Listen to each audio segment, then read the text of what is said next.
Hello, beautifuls. Oh, I'm so excited to be with you today. Happy Monday. Happy Monday. I'm Theresa King. I am a certified life and business coach, a founding member here under the umbrella. Whoa, I hit my clipboard.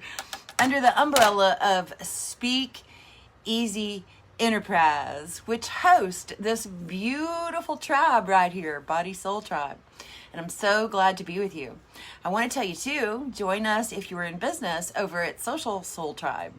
It is also free and it's all about business, whether it would be online or offline, or if you're working on the combo of the two, the combo platter of the two, right? I am coming to you in pure joy and really want to give some tips that might help you. But most of all, you might run into someone, hear of someone, talk to someone who needs these tips. They're very, very helpful, extremely helpful, right? So I want to talk a little bit about the energy in the home. Everyone's been home. Routines have changed. It can get a little tricky. Hello, hello. Thanks for jumping on. I'm so glad you're here. Say hi, say hi. And if you're catching the replay, yes, let me know. But we're talking about energy in the home. And I noticed, I went out and I Googled liquor sales, and liquor sales are up 20%. Because I have training in this for 24 years, I'm a trauma recovery specialist. I kind of keep my intentions on the pulse of how people are doing, and support however I can. And I want to do that with you today as well. So these tips are all wrapped around making amends. So the fact is, we all mess up. We all lose our temper. And we all act like, where's my naughty button? Oh, I didn't get it before I started. Naughty, naughty, naughty. We could all act like little asshats sometimes. That just happens, right? So I'm going to talk about that and how to recover. But more importantly, within these tips, there's just two. At the end, I'll give them to you. There's just two. In these tips is preparation for next time that you're headed down that path, right? We want to design a life that gives us options up front instead of behind. So we're going to talk about behind at first, then how to design going forward so you don't repeat those patterns. It feels so ugly. It feels ugly. So I did a little focus wheel. Virginia is teaching focus wheels. Don't miss out on those teachings. If you're jumping on, thanks for saying hi. Thanks for all your support. Thank you for sharing with a friend. You can send that to Messenger, right? And thank you so much for sharing out on your Facebook feed. These are actual tools that people can use that will help them when we're talking about heat in the home, which is going to happen in the next, I would say 3 weeks in, 4 weeks in, 5 weeks in, 6 weeks in. This is going to get intense. Sometimes not so happy, fluffy stuff. Now, people like Virginia and Justin, they probably stay real fluffy. But highly trained, the average person doesn't have those kind of tools, those kind of tips, and those kind of tricks to keep it all going smoothly. And that's why I'm here today, to serve you in that way. So what I wrote down is kick-ass amends. I don't know how many of you have heard the word amends. It's not used that often. Kick-ass amends that can feel so good. And I just started with one, and I'll go around this focus wheel to 12 and then drop 2 tips. I want to tell you too that with permission, hello, Kath. Hi, Leonie. I'm so glad you're here. Australia's in the house.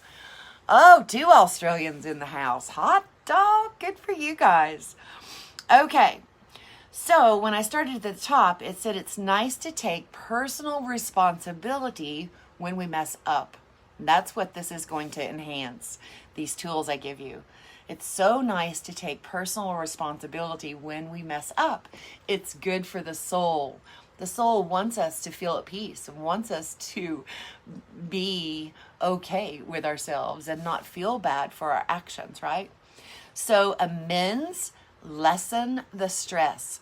The stress of the body, the blood pressure comes down, the energy levels out, we get along better, we handle things better. So we want to learn how to make amends and design our life for the next time we should feel that heat coming on. The next one says, amends softens the edge. I love that. And the edge is the energy in the room. Amends will soften the edge of the energy in the room.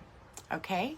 Number 4, if I can read my writing, it's nice to have tools that feels like kindness and courage. Like when you get to do this, it will feel courageous when you're finished. Like, dang, that was good. It will feel good, right? That's the comments that I got last week when I shared this with a lady that was having trouble. So it's nice to have tools that feel like kindness and courage combined. Most are looking for a way not to be so hard on ourselves. Are you hard on yourself? Like, I'm harder on myself than anybody's ever been on me when I mess up. Do you do that too? That's a yes or no question, y'all. Are we hard on ourselves or what? Right?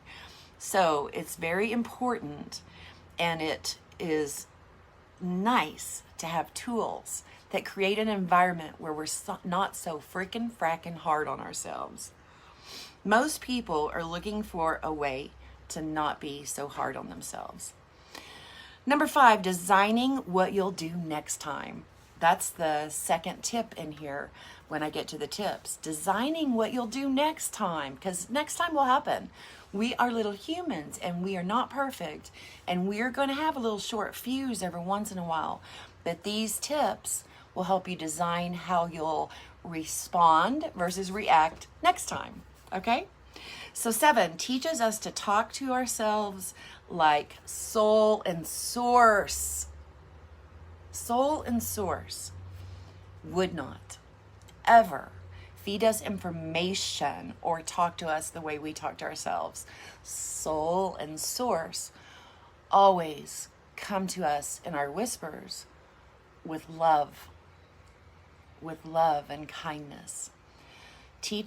Amends teach us to talk to ourselves the way soul and source would be with us. Source and soul will never speak to us with any type of mean-spiritedness. We will talk to ourselves mean-spirited, but soul and source will never speak to us mean-spirited. That's not soul and that's not source. If that's happening, that's probably ego. Oh, I love that. And I love that you, me, us, can do this for ourselves. I drew a little heart around that. I love that we can do this for ourselves. Number 10, let me know if you have a piss fit ever once in a while. Or overreact, right? I call that insta reaction.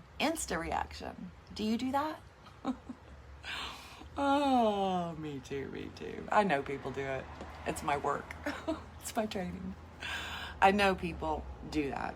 And it feels like a heaviness. It's embarrassing. And we have a tendency to blame it on someone else. Like, you caused me to do that. If you hadn't done this, I wouldn't have done that. That kind of stuff. Don't do that. Don't be pointing them fingers, because see right here, there's 3 pointing back at you. Let's take 97% is what I tell my clients. 97% responsibility for what's going on, right? And I say, even if you have to pretend while you're working on this to take 97% of responsibility for the challenge, right?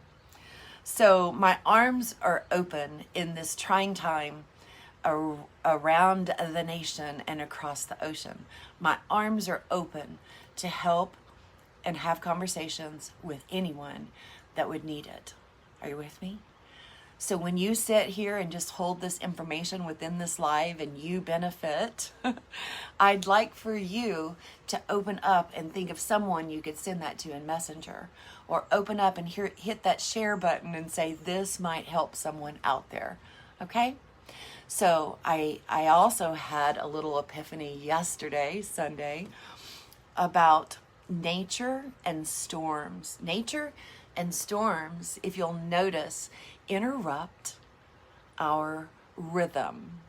And I think about corporate a lot when I think about this. Like when it snows in the wintertime and everything kind of shuts down and slows down, or people go into work, it interrupts the rhythm of life. And what does it allow us to do? Slow down just a bit. Hello, Mike. Thanks for joining me. So nature and storms, snow days, rainy days on a Sunday, we slow down and we go inside. So I want to share with you what is this pandemic doing for us? Everyone is slowed down, right? Everyone is interrupted, right? And so it is nature's way of calling our attention to the important things in life. And I think for us in Body Soul Tribe, the important thing for the body, the important thing for our soul is to just slow down and breathe. And I hope these tools called attention to your ability to really process your 97% of any challenges that arise in that home. Yes. I love that. Again, I want to get this into the units section so people can refer to it and refer to it often. Again, I want you to pay attention that liquor sales are up 20%. People really kind of felt relief, maybe a little fear, a little intimidation for all that's going on with this pandemic, but ultimately they're riding bikes and playing games and having fun and eating dinner together and all those things that they longed for when everyone was working so hard and so many events and so many things to do, right? Massive busyness. And it was fun for a week or two, and now my concern is that it could get heated, right, in the home. And these are tools to help relieve the heat for ourselves first. I do not recommend taking these amends to the person that you offended at first. I recommend taking these amends and practicing them with you, calling attention to your behavior, calling upon you to really sit with the opportunity to take responsibility for your naughty asshat activity. Okay, so here's the amends. About to close out. Number 1, never use the words "I'm sorry." Take "I'm sorry" completely out of your dialogue. And I still can get busted on this. Angela Kay busted me just 4 or 5 months ago. I'll say "I'm sorry," but blah, blah, blah, blah, blah, blah, blah, blah. It's just a habit, and I really want to break it. And I'm probably 90%. I still slip up every once in a while. But just take "I'm sorry" out of your vocabulary and use the words like this. This is number 2. Write it down. I made a mistake. I fill in the blank. And I apologize for that. Going forward, I will fill in the blank. Right? So I filled in the blanks for you guys just to give you an idea. I made a mistake, I exploded, and I apologize for that. Going forward, I will let you know when I need to cool down, or I need a break, or I need to process something, and I'll get back with you, right? So this is something you go out on the sun porch and do with yourself, or you go out by the creek and do with yourself, and you practice it, and you practice it, and you practice it. And then don't go in to make amends to someone. Let amends happen naturally. You would just naturally, like maybe in the kitchen or maybe after dinner or maybe before you go to sleep at night, just say, "I made a mistake. I exploded," for an example, "and I apologize for that. Going forward, I will let you know in those moments that I need to take a break, that I might need to process, or I might need to cool down, and I'll get back with you." I love you big, and I hope you'll pass this around because I think it'll help a lot of people. And that's why we're here, to help you, to help me, for us to help each other, and for us to move through this. with much ease and balance and full-on grace. I'll see you next time. This is Theresa, signing off.